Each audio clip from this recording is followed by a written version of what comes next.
Before we get started with today's interview, just a quick reminder, click the thumbs up, make sure you subscribe and ding the bell so that you don't miss any of the great interviews that we have coming up. Now, on to today's interview. Today, we are here with Phillip Keveren talking about his book, Circles, which is on the new Federation Festival's Bulletin Piano Solo list. Phillip, thank you so much for joining us today. You bet. Thanks for asking me.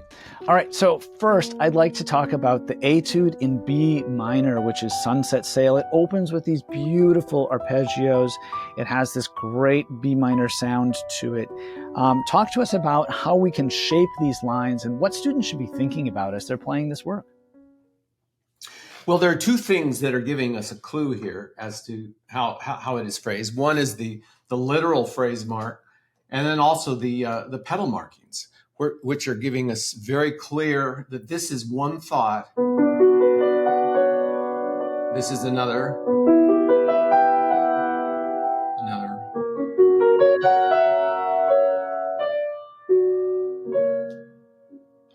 And again, anything that's in three is always keeping a global feeling and understanding of that rhythm, and because it really is in two, right?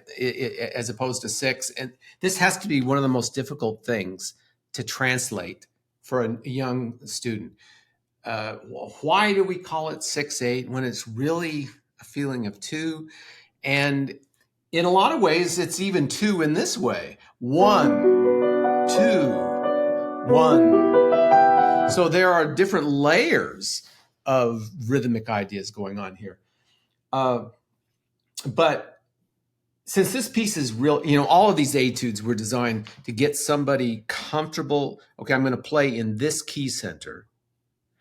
And therefore, finding a way to make an aesthetically pleasing piece orally, but that it also makes me feel really comfortable in that key. So, in this case, I'm literally outlining the triads and then trying to make it something musical out of that. You explore some of the upper ranges of the piano in this piece, and perhaps these are notes that are not as comfortable for reading for students. What are some strategies that we can use to approach these notes in the upper register? What's interesting, if you're playing in patterns and you know that this is B minor that I'm playing, if I see something up in that higher range, there's a good chance that it's one of those notes that falls in that triad. And I think that's part of the strategy is moving those things around, but they're pretty confident they know what the note probably is. Can you talk to us about how we can approach the ending of this piece so that we don't kind of come crashing into it, so that we can make a beautiful artistic ending?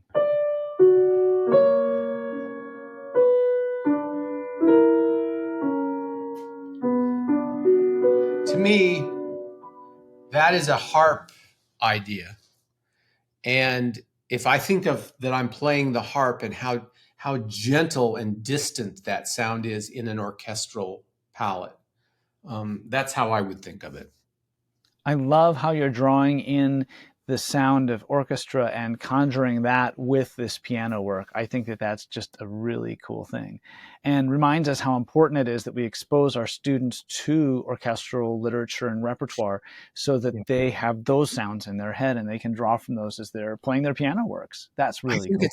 I think it's huge to playing the piano, having orchestral experience, listening, even better if they're playing an orchestral instrument. I wish I had. I still want to learn to play cello. That's on my wish list, and I don't know why, but because this area of the piano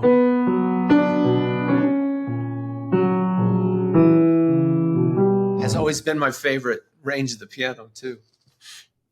Excellent. That completely resonates with me as someone who took 6 years of cello lessons. So did you? I did. What else would you like us to know about this Etude in B minor? Well, again, it's about singing and knowing where those lines are. If you were singing this piece, there's a melodic idea.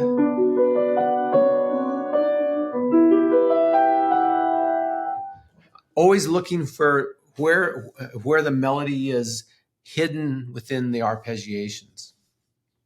Excellent And advice. it may not be where I think it is. I mean, it's interesting to know. I have my own idea about that, but hearing someone perform it, it would be, they have input on that. Again, I love that creativity, that invitation to be creative and to be an active partner in the artistry and in the performance of this. That's really, really cool and really special. Thank you so much for joining us today, Phillip. Phillip Keveren's book is Circles, available from a quality music retailer near you. Thank you so much, Phillip. You bet. My pleasure.